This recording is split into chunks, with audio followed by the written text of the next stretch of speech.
វីដេអូនេះគឺជិះឡានថ្ងៃទី3នៅសល់តែ200គីឡូម៉ែត្រទៀតទេដល់ម៉ែបិណ្ឌចាស្រាប់តែកូនស្រីខ្ញុំក៏ថាម៉ាមីអើយគាត់ឈឺគូទណាស់ព្រោះអីអង្គុយលើឡាន3យប់3ថ្ងៃហើយចាបន្ទាប់មកអញ្ចឹងក៏ឈប់កន្លែងMcDonald ចាដើម្បីរកអីញ៉ាំសិនហើយកុំឲ្យកូនគាត់ល្អូគាត់ហត់ពេកចាហើយមកដល់នេះចំថ្ងៃគេដូចថាមានចំណីអាហារ discount ច្រើនគួរសមដែរអញ្ចឹងណាចាចំពោះ ice cream នេះបងប្អូនតែ50សេនទេ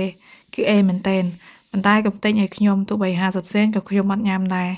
ផ្ដាំកូនផ្ដាំចៅឲ្យស្រេចថាកាដូហាមទិញចា ice cream ហើយនិងឆូកូឡេតឲ្យខ្ញុំចាមិនថាកូនក៏ដោយប្តីក៏ដោយគឺហាមទិញចា ice cream និងឆូកូឡេតគឺខ្ញុំអត់ចូលចិត្តទេបងប្អូនអើយហើយកូនញ៉ាំទៅអត់បញ្ហាទេ